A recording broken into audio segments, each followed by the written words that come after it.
Hello, everybody. My name is Michael Ack, and today I'll be talking about how an empire works and how conflicts and problems can lead to their collapse. This video will be my explanation of Key Concept 2.2, which can be summarized by the statement. As the early states and empires grew in number, size, and population, they frequently competed for resources and came into conflict with one another. The formation of empires can be found in every part of the world, ranging from China, India, the Middle East, and even the Americas. Many empires form in order to unify the land in which they reside instead of competing states. This can be shown in prominent empires like the Roman Empire as well as the Persian and Egyptian Empire. The Roman Empire is a well-known empire that unified most of Europe and Western Asia. The empire was said to be founded by the twin boys raised by she-wolves, Romulus and Remus, and named after Romulus. The empire lasted for around 507 years as a result of their power and wealth. The Persian Empire, established by Cyrus the Great in 550 BCE, unified all of the Middle East as well as most of Western Asia, but came to an end in 330 BC when Alexander the Great defeated the Persian Empire in the Persian War. Finally, the Egyptian Empire, unified by King Menes around 3200 BC, unified the area around the Nile River for more than 3,000 years. Unfortunately, the Egyptian Empire ended around 30 BC with the death of Cleopatra VII, the final pharaoh of Egypt. In order for an empire to maintain order and stability, the leaders had to impose an imperial administration among their people to ensure its unification. The Persians used a system of government called an imperial bureaucracy in order to control the expansive empire. The system worked by dividing the empire into different provinces, which was then controlled by a governor known as the satrap, who was responsible for carrying out the laws and policies of the Persian Empire. The Persian Empire was able to trade, communicate with other provinces, and transport military units using a system of royal roads, which were essential to the foundation of the empire.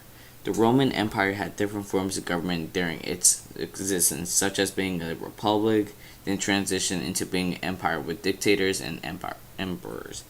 As stated before, the Roman Empire originally started off as a republic, where people residing in a republic were divided into three groups based on their status: patricians, plebeians, and slaves.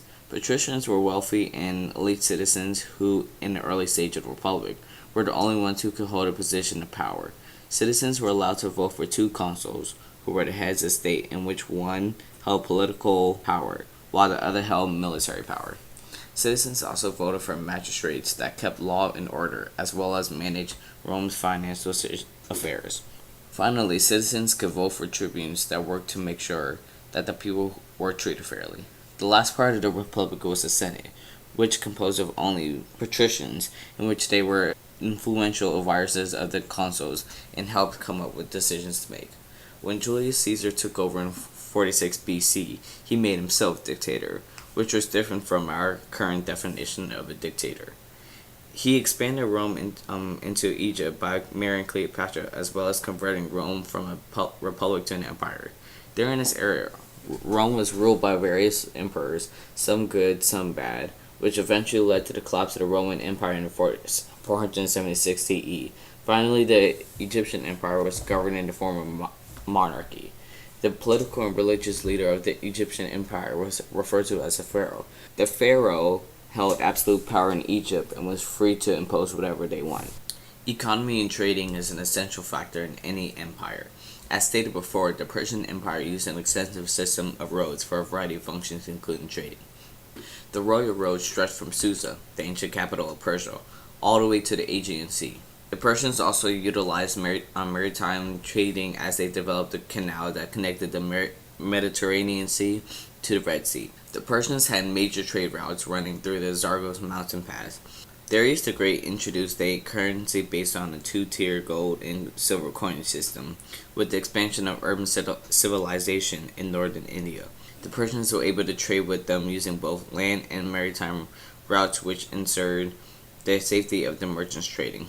The Romans traded things like foodstuffs, animal products, pottery, and materials for manufacturing and construction, like gold, silver, and copper. The Romans traded more on sea than they did on land, as they said it was cheaper out on sea than through land, but as a result, trading was riskier than if on land.